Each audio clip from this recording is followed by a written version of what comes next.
deporte en general yo creo que te da bases para la vida muchísimas, aunque no llegues a conseguirlo. El día que me toque subir a Superbike pues también habrá igual problemas, habrá mil intereses de alguna manera para que a lo mejor sea otro piloto. Partía a lo mejor un brazo, me daban de plazo de recuperación 5 semanas y a las 3 semanas me plantaba en el circuito diciendo que estaba bien y que, claro, pasaba los controles, me apretaban en el brazo y pues me estaba muriendo por dentro y yo decía que no me dolía por el hecho de la presión que tenía de saber que si no corría se me acababan las motos. Pues mira, de mi primer año de 300 que pesaba 50 kilos midiendo 1,70, o sea, pesaba muy poco.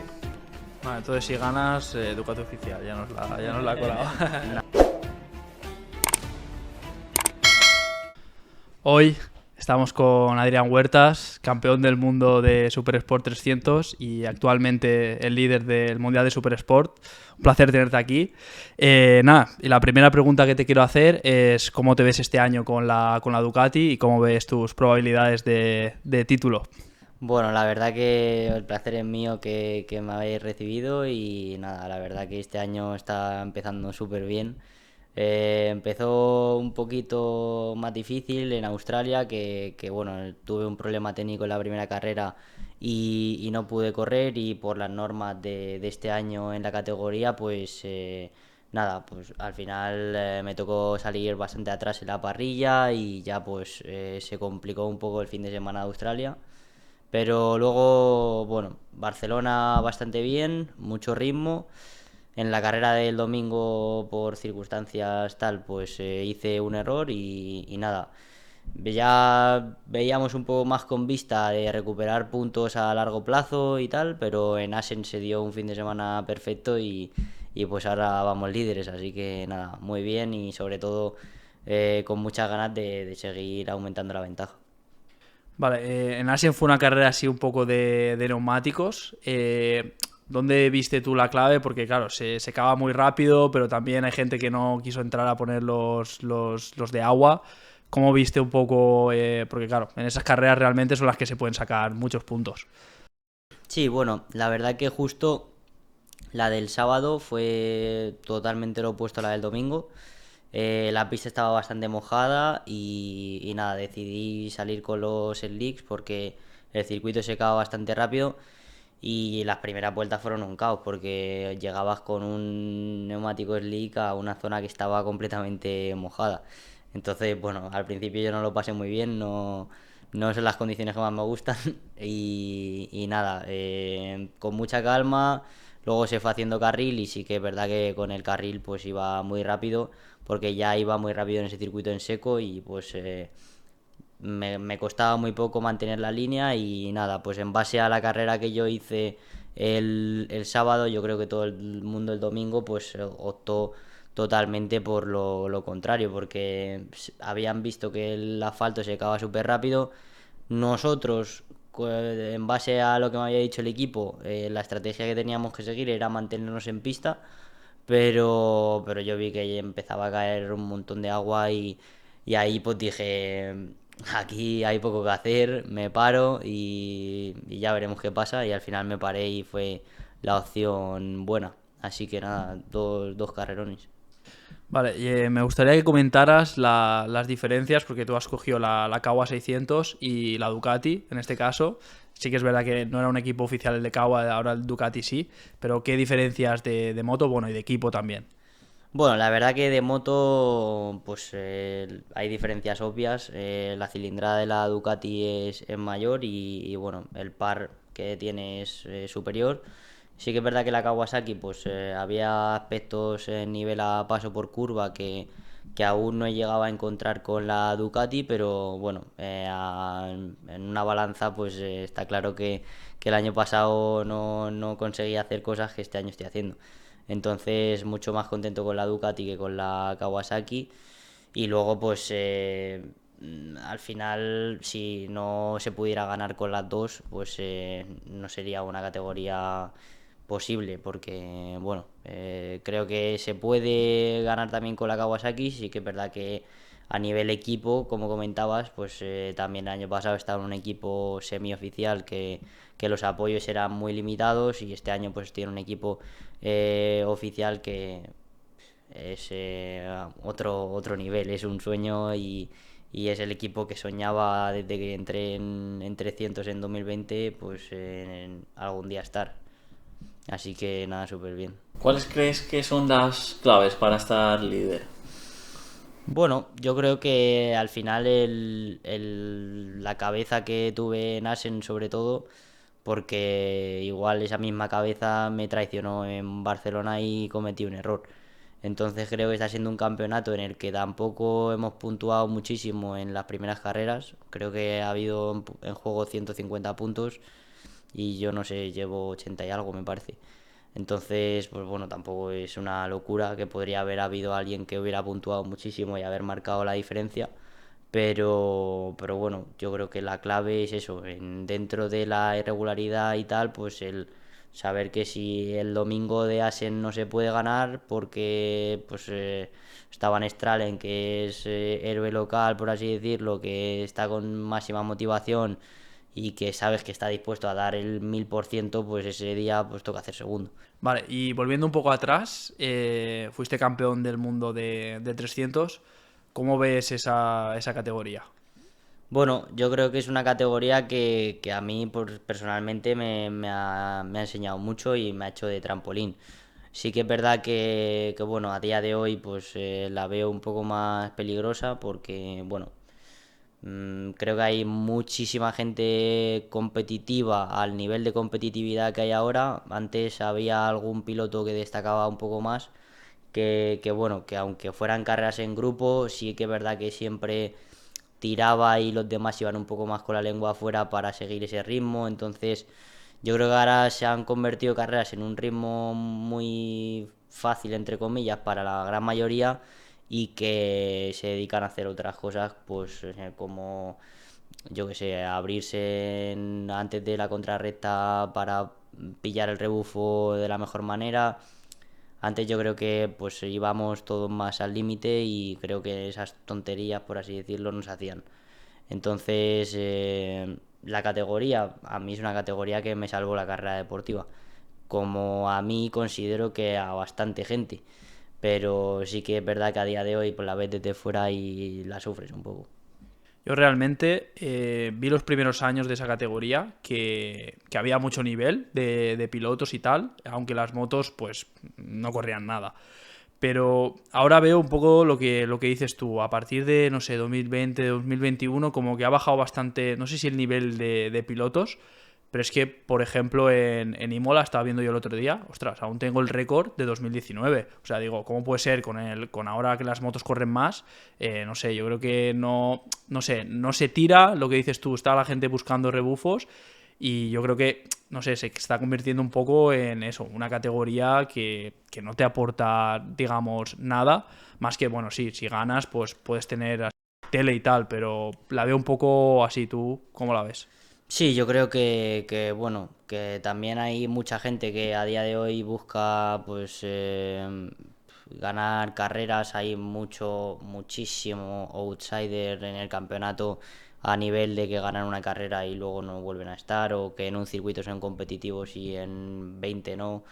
Entonces, bueno, pues creo que la categoría se está convirtiendo en cada día más peligrosa por ese aspecto, pero que bueno, que al final pues lo que buscan los jóvenes chavales que llevan ahí es tener un trampolín de cara a las próximas categorías, aunque sí que es verdad que yo en mi caso personal me costó muchísimo, aunque fui campeón de Super Sport 300, subir a Super Sport. Entonces tampoco considero que es una categoría que todo el mundo piensa que si vas a ganar vas a subir al 100% y que es muy complicado que realmente te den esa oportunidad aunque ganes. Claro, yo realmente estuve 4 años, hice segundo del mundial, cuarto del mundial, quinto del mundial. Nunca me dieron una oportunidad para subir. Eh, ¿Por qué crees que hay tanta brecha, ¿no? Digamos, entre los equipos de 300 y Super Sport? Porque tú lo has dicho, o sea, siendo campeón, incluso a lo mejor tuviste que buscar algún sponsor para poder correr, si no, cuando siendo campeón te lo deberían costear todo e incluso, vamos, tener un sueldo, ¿sabes? Sí, bueno, en mi caso sí que es verdad que yo tuve el apoyo de Kawasaki y de mi equipo, entonces no tuve que aportar ningún sponsor porque en aquel momento no lo tenía tampoco.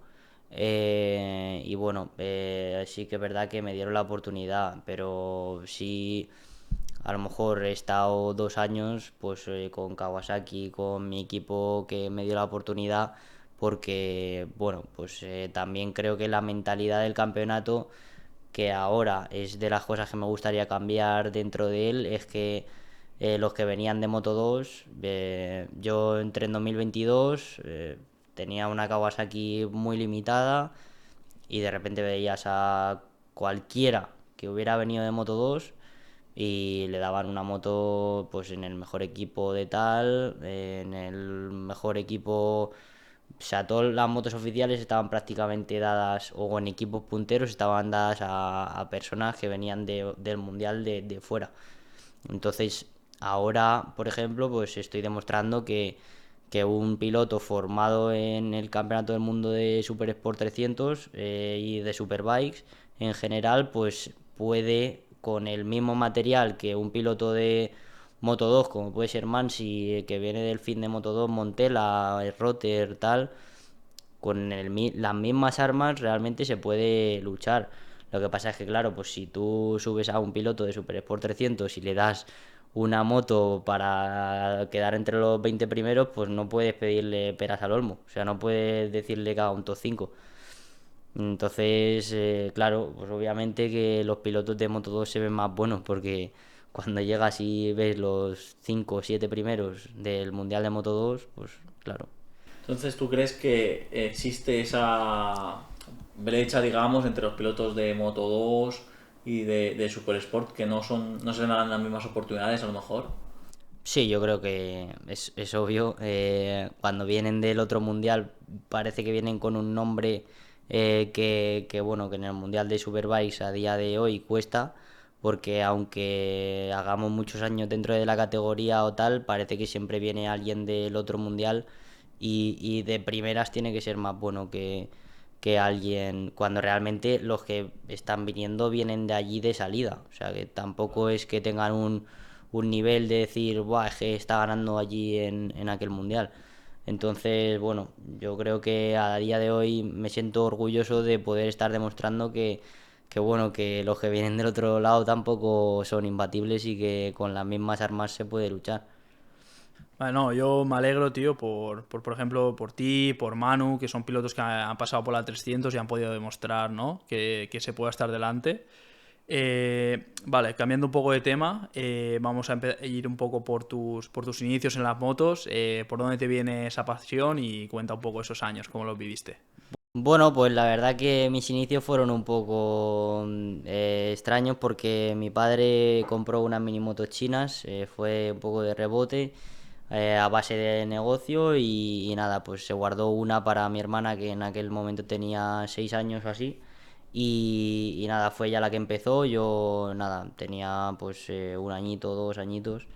Y bueno, fue poco a poco, ella allí dando vueltas en el pueblo y pues bueno, cuando fui creciendo, que tenía 2 años y medio o así, ya le dije a mi padre que yo también quería moto. Y al principio, claro, era una locura. Mi madre, sobre todo en casa, dijo que moto. Y nada, pues sí que es verdad que un día mi padre me llevó y empecé un poco tal. Pero vamos, se iba cogido con mi padre y le pidió una minimoto a su socio que se había guardado él y nos llevaba a mi hermana y a mí juntos. Y llegó un momento que, bueno, yo seguía a mi hermana empezaba a dar su máximo, su máximo, su máximo y ya yo iba pegado detrás. Entonces mi hermana llegó un momento que decidió parar porque ya le decía a mi padre que yo de seguirla a ella me iba a hacer daño. Entonces que para evitarlo, pues ella decidía parar y no ir más adelante y ya está. Y ya seguí yo solo y pues nada, mi padre me apuntó de casualidad a una escuela de aquí de Madrid de pilotaje y bueno, pues así empezó un poco todo. y luego pues ya pues en la cuna de campeones contigo, Mika, a base de becas siempre, porque mi familia siempre ha sido muy humilde y no hemos podido tener esos recursos que a lo mejor se necesitaban para ir a correr, pues yo, es el europeo de mini GPs o lo que sea. Y nada, pues a base de copas de promoción como la Cuna de Campeones, la Red Bull Rookies Cup y tal, pues pude crecer un poco en este mundo y hoy en día pues estar donde estoy. ¿En esa trayectoria has tenido momentos muy difíciles o ha Sí, sido...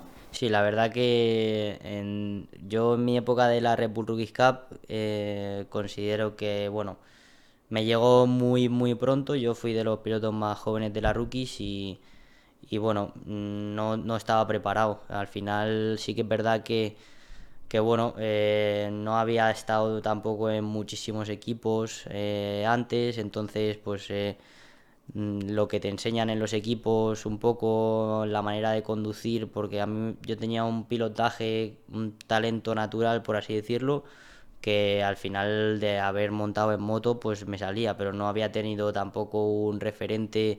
Mi padre era mecánico de coches, no sabía de pilotaje como tal, y en las escuelas de pilotaje que había estado pues era pues cuestiones más básicas de las motos. No sabía lo que era una telemetría. Cuando entré a la Rookies pues me faltaban muchísimas cosas por aprender que otros pilotos a la misma edad pues estaban corriendo el FIM, estaban corriendo tal, y pues a ellos llegaban ya con esa base que yo no tenía.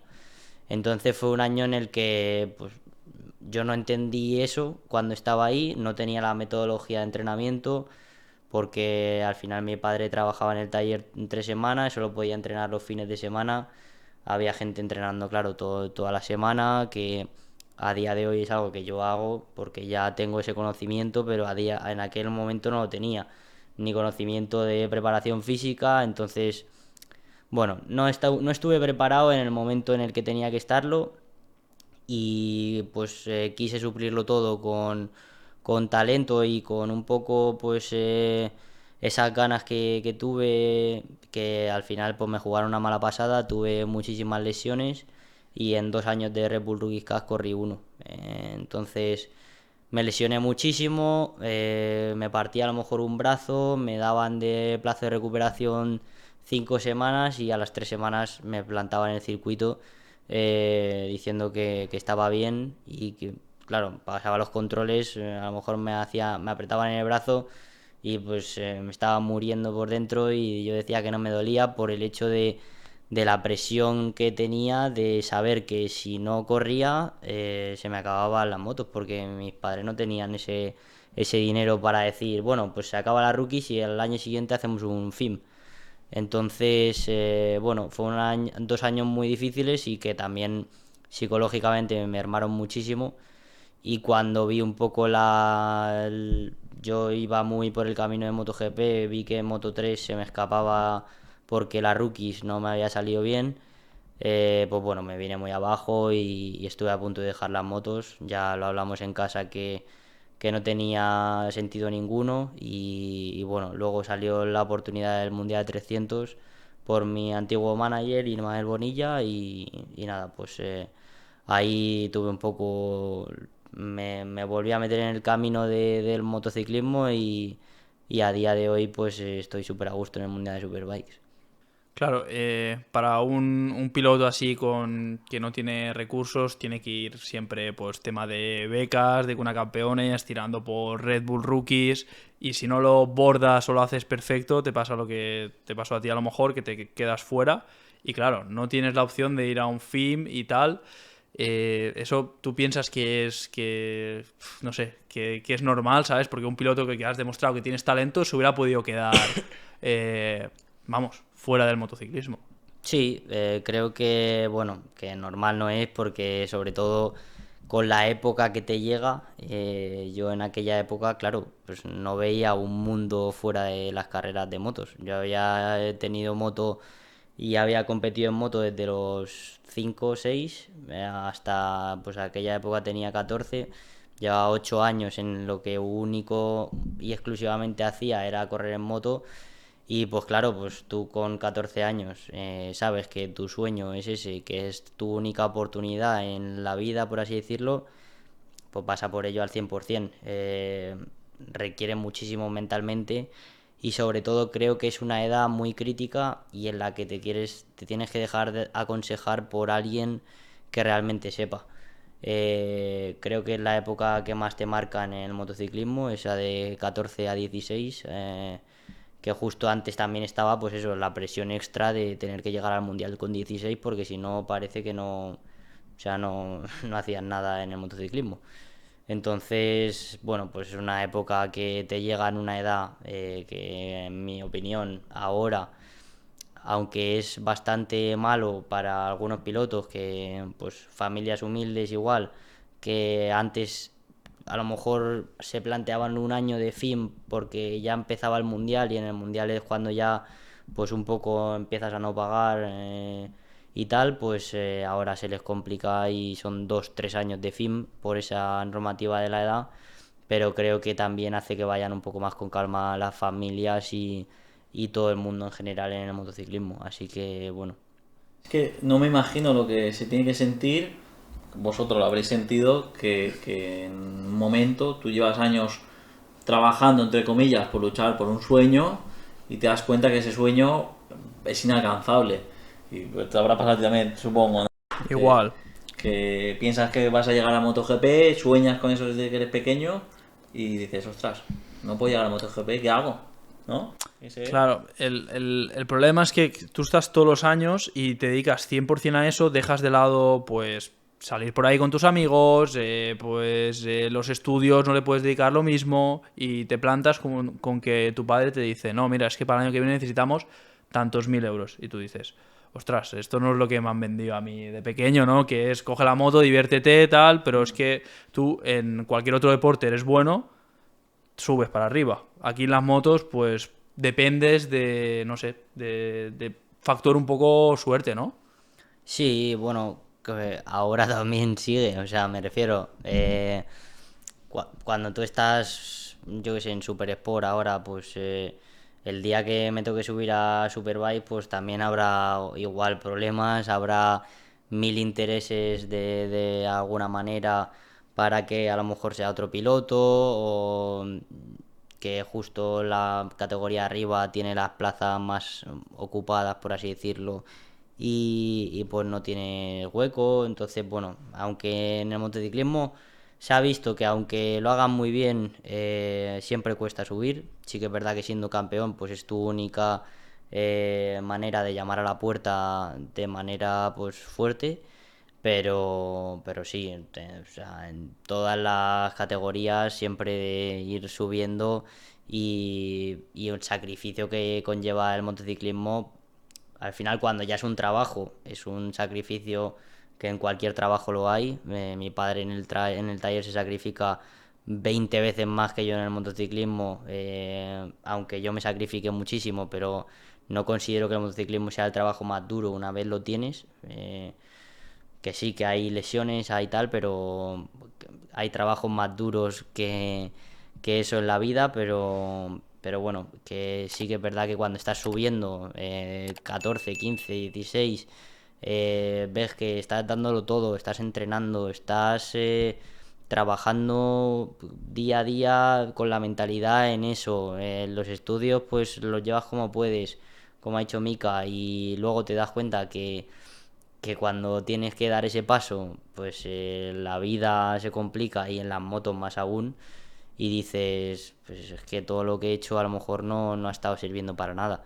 Que luego sí que, en mi caso, por así decirlo, pues sí que tomé el camino de Super Sport 300 y tal, y ahora a día de hoy que en mi trabajo me alegro muchísimo de haber tenido todo ese sacrificio y de todo lo que me ha enseñado la vida en general gracias al deporte que hemos hecho, porque el deporte en general yo creo que te da bases para la vida muchísimas, aunque no llegues a conseguirlo, pero bueno, que en esa época pues es difícil. Sí, eso que has comentado, que a veces lo decimos en el podcast, pero no hacemos tanto hincapié. El tema de que, pues por ejemplo, el motociclismo es un deporte que si a un niño tú lo metes ahí, o sea, es que te da una masterclass de vida, porque, o sea, claro, yo me veía con 14 años, era ya muy maduro, ¿sabes? Entendía que, pues, que todo costaba dinero, que tal. En el tema de los estudios, pues si tenía que estudiar menos que los demás, lo sacaba. Te da, no sé, una mentalidad que, bueno, ahora incluso hoy, o sea, agradezco que me hayan metido, aunque no haya sido campeón del mundo ni nada, pero lo agradezco porque, yo qué sé, tío, incluso para hacer esto, no funciona un vídeo, no pasa nada, tío, hay que seguir currando, tal, te da como Sí, esa... te da visión a largo plazo, yo creo, ¿no? Que lo que hagas hoy va a influir, ¿no? A largo plazo, pero va a ser más constante. O sea, el ser constante va a hacer más que lo que hagas solo en un día. Claro, y eso en el motociclismo, o sea, pasa muchas veces que no tienes la moto que tiene el otro, que la otro corre más, y tú sigues, y le toca entrenar, y te caes, y te haces daño. Entonces eso, no, es muy guay lo que has comentado, y pienso exactamente igual que tú. Vale, cambiando así un poco de tema, ¿cómo es ahora un día en tu vida? ¿Qué rutina llevas? ¿Cómo te preparas? Bueno, pues yo tengo un poco doble vida, por así decirlo. Tengo mi vida en Madrid, que es un poco más orientada al trabajo físico y tal, porque aquí en Madrid nos disponemos de, pues, de circuitos y tal. Y luego hago también una vida como paralela en Murcia, que bueno, normalmente lo suelo hacer una semana sí y una semana no. Una semana aquí en Madrid y otra semana en Murcia, porque bueno, pues cuando estoy una semana seguida en Murcia yo solo, es un sacrificio muy grande. El que hago ya cuando estoy en Madrid es un sacrificio, bueno, una jornada laboral prácticamente como si tuviera un trabajo de cualquier otra cosa, pero en el motociclismo. Pero el de Murcia, la semana en Murcia sí que se me hace muy larga, y tengo muchísimas horas de entrenamiento, muchísimas horas solo también, y bueno, pues me requiere un poco más. Entonces cuando acabo la semana sí que me vengo aquí a Madrid, porque lo necesito un poco estar en casa con mi gente, con mis amigos y tal, porque bueno, en la vida también creo que está la vida laboral, pero también está la vida personal, y en las motos es algo que cuesta mucho separar, porque bueno, hay mucha gente que entrena por ejemplo el fin de semana, y ya el fin de semana, que es un poco la vida más personal que puedes tener, pues te lo estás dedicando a la vida profesional. Entonces muy demandante, y nada, yo cogí un poco el camino de entrenar entre semana, y el fin de semana tomarlo un poco más de ocio y desconectar, porque si no es una vida que cansa mucho. Y cuando estoy en Murcia, pues entreno en moto por la mañana, principalmente. Hago como de 10 de la mañana, que ya tengo todo puesto al sitio en el circuito con los calentadores ya para la moto salir a pista y tal. De 10 de la mañana más o menos 2 de la tarde. Luego me vuelvo a donde estoy allí en Murcia, me cocino yo la comida porque tengo una dieta súper estricta. Ya no porque mi deporte lo requiera al 100%, que también, pero porque a mí me gusta comer bien, y bueno, lo tengo muy inculcado desde pequeño. Y nada, pues luego después de cocinar me echo 20 minutillos así, y por la tarde entreno físico. O sea, hago por la mañana moto, por la tarde físico, aparte de todas las horas de conducir hasta el circuito, preparar todo allí, la moto y tal. Y luego sí que pues ya me tumbo y me veo alguna serie y tal. Y bueno, suele ser un día así bastante intenso. Los días que no entreno por la mañana, pues hago gimnasio por la mañana, pero todos los días hago doble sesión de entrenamiento. Y luego aquí en Madrid, pues igual, pero sí que es verdad que aquí en Madrid, pues ya en vez de ir en furgoneta, pues voy con el coche, que quieras que no, pues eso te cansa un poquito menos. Luego la comida pues me la hace mi madre, que sigo viviendo con ella aquí en Madrid. Y bueno, pues una semana un poco más fácil, y pues con más cariño, por así decirlo, porque paso tiempo con mi madre, con mi familia, y allí en Murcia pues estoy solo, sin en cambio. Pero Aparte de las motos y tal, ¿tienes algún otro hobby que te guste? es que vivo muy enfocado a las motos, pero sí que es verdad pues que me gusta el boxeo, por ejemplo, pero más a nivel aficionado y de verlo, pero luego me gusta mucho hacer vida con mis amigos, pues voy a los cars, a lo mejor nos hacemos una ruta de senderismo por la montaña, o sea, tampoco tengo muchos amigos que les guste mucho la fiesta, porque la gente en Madrid normalmente tiene fama de fiesta. Alguna vez he salido, pero normalmente suelo hacer mucha actividad más en lo que es deporte. Vale, bueno, deberías cambiar las series por los podcasts, pero bueno. Y una cosa que se me olvidaba comentarte de la rutina, a nivel psicológico también tienes un entrenador, igual que creo que en físico tienes un entrenador, ¿no? Sí, Que sí, te lo sí. pauta todo, a nivel psicológico como... Mira, yo tengo un grupo de profesionales que lo llevo teniendo desde que empecé en 300, que empecé con mi manager actual y él me lo inculcó mucho, que tenía que tener todo eso bastante puesto al sitio. Y tengo mi preparador físico que es Mario Carazo, que entreno con él aquí en Madrid cuando estoy allí en Murcia por videollamada. Luego tengo un fisio que es aquí en Madrid, que igual, Rafa, que trabajo con él prácticamente todos los días, acabo de entrenar y me voy al fisio. Luego un nutricionista que empecé a trabajar con él a principios de esta temporada y la verdad que me va súper bien. Es una dieta bastante estricta y bastante dura, pero bueno, creo que me está dando bastantes resultados y tengo muchísima energía, ya no por tema de peso ni nada, es por cuestiones de energía. Y luego empecé a trabajar hace poco con Javier Calduch, que es un psicólogo deportivo que está empezando y tal, y bueno, me contactó y hemos empezado a trabajar y la verdad que muy bien, porque estamos trabajando aspectos que yo antes no trabajaba tanto, o que a lo mejor no tenía con quién comentarlos y me los tragaba un poco solo. Así que bueno, pues ese es un poco mi entorno de trabajo y creo que poco a poco va siendo bastante efectivo, porque tengo todos los recursos que puedo necesitar, los tengo ahí con esta serie de profesionales, así que súper bien. Todo esto va por tu cuenta.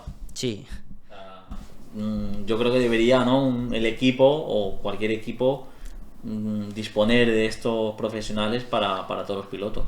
sí, la regla general sí.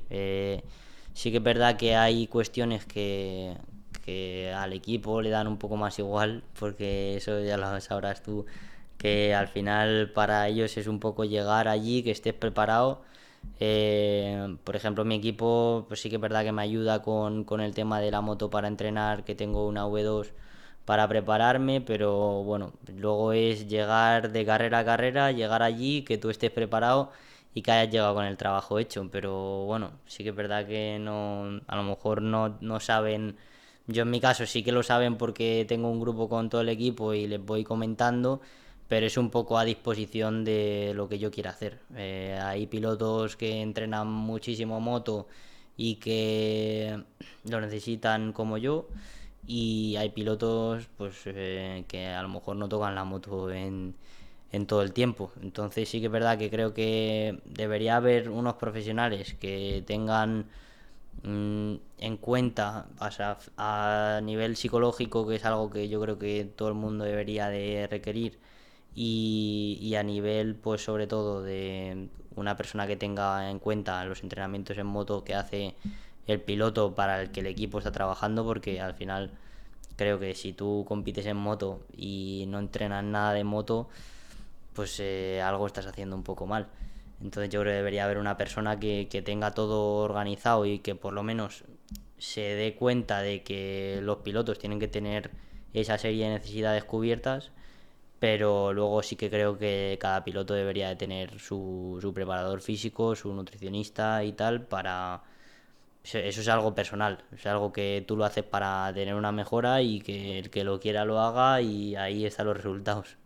Sí, a mí una de las cosas que más me impactó, que me contó Mika, era eso, que cada uno teníais vuestro entrenamiento, es decir, no seguíais unas pautas, no, tú haces un entrenamiento diferente que del que hace Mika a lo mejor.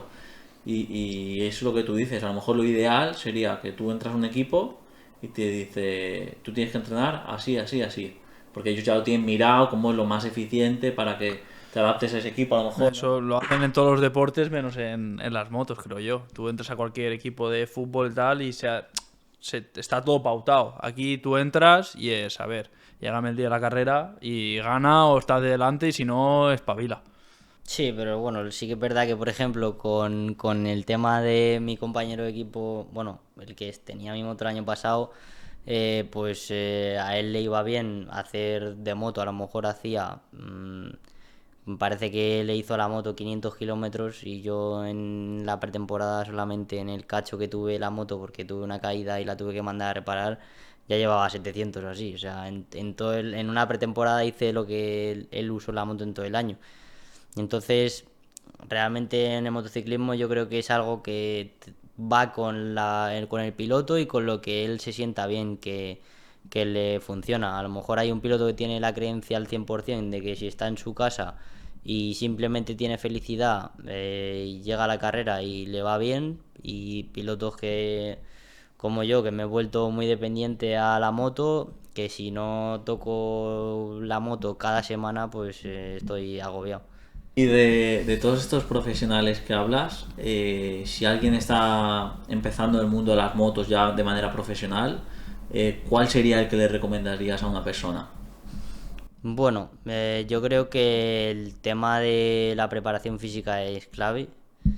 Luego el tema del nutricionista creo que es algo que se podría saltar un poco más porque bueno, hay muchísimo conocimiento fuera y su madre mismo puede tener conocimientos de nutrición que los puede seguir. No es tanto que sea un profesional.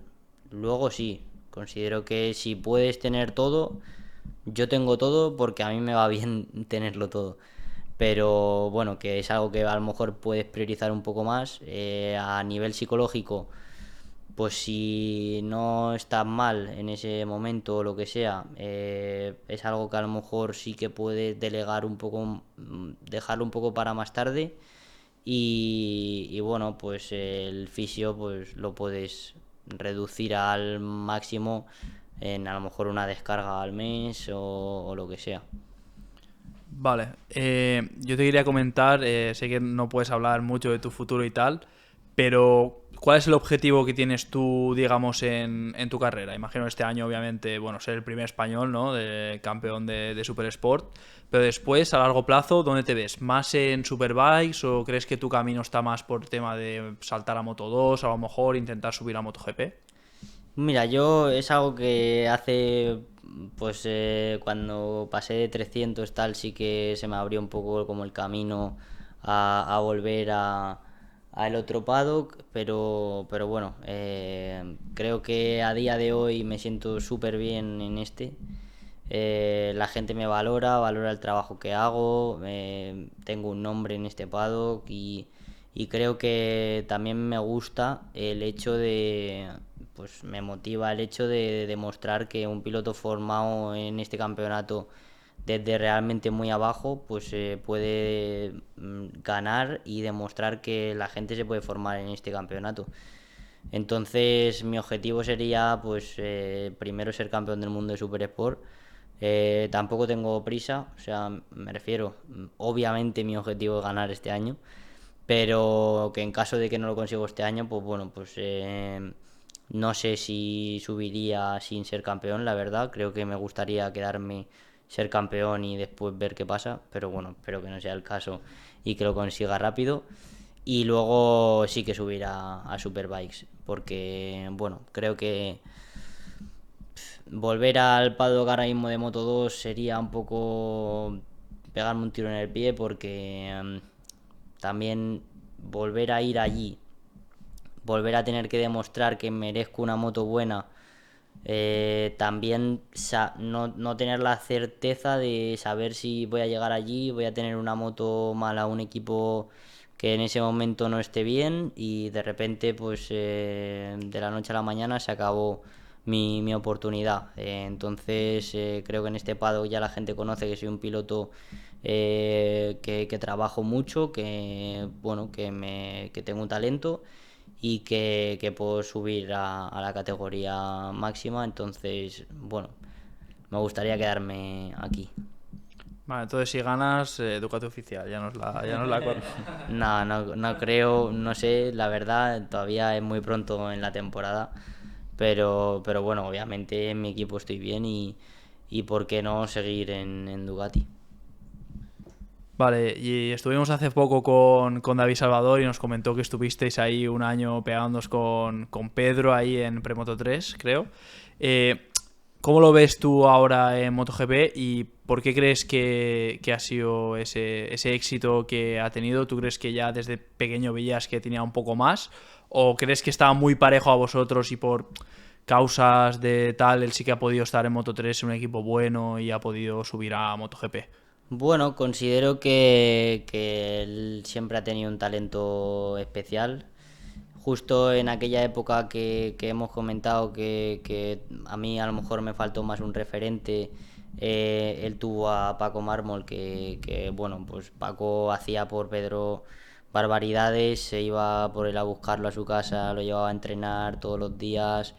Bueno, pues él tuvo ahí una figura que cuando los demás teníamos que estar parados por obligación, por trabajo de nuestros padres o por lo que sea, pues él podía seguir entrenando y ahí a partir de ahí marcó mucha la diferencia, mejoró muchísimo su pilotaje y yo creo que sí que ha tenido siempre algo especial.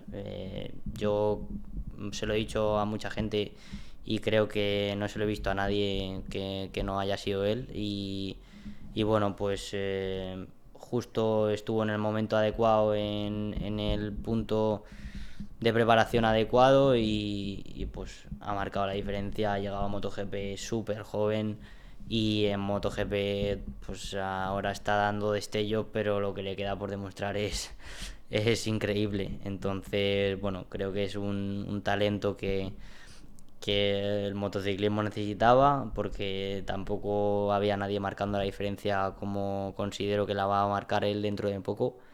Y nada, pues súper feliz por él porque también es un amigo, así que súper contento. Vale, bueno, hemos estado antes hablando fuera de cámaras un poquito sobre las redes. Bueno, tienes ahí en mente más o menos, ¿no? Hacer un blog y todo eso. Comenta si quieres, pues, qué intención tienes, ¿no? Con hacer todo eso. Bueno, empezó sobre todo el año pasado que me compré una cámara, pues un día de calentada en casa, pues compré una cámara viendo tutoriales de YouTube Me y suena nada. eso. Eso nos ha pasado a nosotros, pero con todo. Me suena. Pues me empecé a grabar un poco en las carreras y hice un blog en una carrera, pero bueno, me costó mucho trabajo editarlo y tal y llegué un poco fuera de tiempo de lo que prometí un poco a la gente. Entonces ahí como que me sentí un poco peor y lo dejé, pero bueno, ¿por qué no? Ahora que poco a poco ya voy llevando más gente a las carreras y que puedo delegar un poco ese trabajo, pues si la gente me lo pide mucho, pues ¿por qué no empezar con un blog? Ya sabéis qué tenéis que hacer en comentarios. Ahí a tope. Vale, pues si quieres vamos a pasar a las preguntitas que nos dejan en el grupo de Telegram. Nos dice Alejandro Mejía que te quiere preguntar sobre el desgaste de los Pirelli, que bueno, que las 300 al final, pues obviamente nada, o sea, no hay que tener ahí, puedes dar a fondo a tope, pero con la Super Sport, ¿cuándo empieza a notar un poco el bajón? Pues bueno, con los Pirelli, eh, todo lo que le quites al Pirelli a principio de carrera no te lo va a devolver, eso está claro. Y hay veces que realmente pues sales a alguna carrera y ya desde el principio pues tienes el grip un poco más bajo, pero realmente no te viene mal del todo, porque luego cuando cae de verdad pues no lo notas tanto y bueno, yo creo que depende el Pirelli muchísimo de las temperaturas a las que lo trabajes, de las presiones a las que lo trabajes también y bueno, pues con la Kawasaki me costaba un poquito más, pero mi equipo de ahora lo tiene súper controlado, así que pues el desgaste del neumático ahora mismo es mi fuerte y llego a las carreras al final con una ventaja bastante fuerte, así que en este caso contento de que me toque la parte buena. Vale, ¿cuál es la clave para no desgastarlos tanto? ¿Jugar un poco con los ángulos, levantar más la moto? Sí. ¿Cómo lo haces? Es mucho el pick-up saliendo de la curva. Creo que, bueno, la gente que viene más del pilotaje de Moto 3 300 es un poco lo que marca la diferencia. Me tocó adaptarme el primer año sobre todo. Y bueno, trabajé muchísimo en eso la temporada pasada y ahora pues me sale natural, muchísimo, mi estilo muchísimo de picar la moto a la salida de la curva y bueno, creo que eso también me puede ayudar en el futuro con la Superbike, así que bien. Sí, yo pasé de la 300 a la Moto E y luego a la 1000, o sea que, vamos, he tenido que hacer de ir con la oreja al suelo a abrir, ahora, vamos, levantarla full. Vale, y la última preguntita que nos deja Dani es si has tenido que cambiar algo, sobre todo a nivel físico, sobre todo de entrenamiento y las pautas que has tenido que cambiar de la 300, que obviamente ahí tienes que simplemente estar lo más ligero posible y no comer, a la 600 que ya tiene potencia, y cómo has cambiado ese entrenamiento.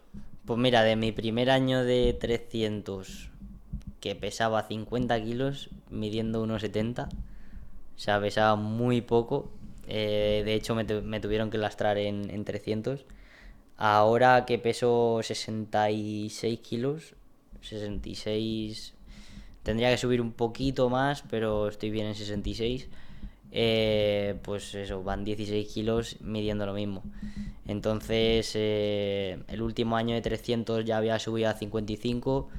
Y poco a poco he ido ganando músculo, porque el cambio es brutal. La moto pesa muchísimo más y sobre todo no es tanto el peso, son las inercias. Para subir a Super Sport pues te tienes que comer prácticamente todo el McDonald's porque bueno, el primer año no lo puedes subir de músculo solamente, al final coge grasa también. Yo el primer año de 600 tenía bastante carapán, pero bueno, al final es parte del proceso. En eso me ayudó muchísimo Mario Carazo, que yo creo que en el ámbito de preparación deportiva es muy bueno en el buscar ese límite, pero en el cambio de categoría de moto pequeña a moto grande pues, es brutal. O sea, me ayudó muchísimo a coger el peso pronto. Llegué ya a la primera carrera con el peso que tenía más o menos que tener, y aunque el tiempo fue muy corto, pues trabajamos muy bien. Así que, pues un cambio drástico, pero se puede hacer. Sí, dejaremos alguna foto por aquí, porque yo también cuando estaba en la 300, que tenía que estar 59, 58 y estaba que, bueno, yo me mareaba incluso en las carreras porque es que no podía comer. No, yo en el tema de 300 fue al final un obsesivo porque, pues eso, pesando muchísimo la comida, me ponían a buscar en internet salsas cero, de tal, ahora también lo hago, pero bueno, que ahora si me quiero comer 100 gramos de arroz, pues me los como tranquilamente y no 40 que me comía en la 300. Vale, bueno, antes de hacer la última pregunta, ¿cómo pueden los espectadores hacer estas preguntitas de Telegram? Pues aquí abajo está el link, que la verdad es que ya somos bastante gente y no, está muy guapo, sí, porque la gente comenta, pasamos así fotos de pues detrás de las cámaras y todo, y está bastante guay. Vale, última pregunta. ¿Qué próximo invitado tenemos que traer al podcast? Pues yo creo que podría ser alguien relacionado con la formación de pilotos y bueno, pues una persona que haya tenido muchísima experiencia en eso y que cuente un poco pues cómo se forma también a un piloto desde abajo, cómo vas cambiando un poco la mentalidad de formar, porque parece que cuando somos pequeños pues surge muy rápido eso de mini moto, mini GP y de repente te plantas en una Moto 4 pre-Moto 3. Y bueno, pues yo creo que es algo curioso de cómo trabajar con la cantera para ello. Y bueno, pues una recomendación, pues Quique Bañuls a lo mejor puede ser. Vale, bien. Vale, perfecto. Buena idea. Lo tenemos en cuenta. ¿Ya está, Vale, no? pues ¿Algo nada. más? No, ya está. Pues muchísimas gracias, chicos. Gracias a ti por dejarnos este ratito, que hemos apurado al máximo hoy, que íbamos así, pero es eso. Muchas gracias, tío. A vosotros, chicos. Y tú que nos estás viendo, como siempre, suscríbete y sé rápido, sé curioso y nos vemos en el próximo vídeo. Chao. Chao.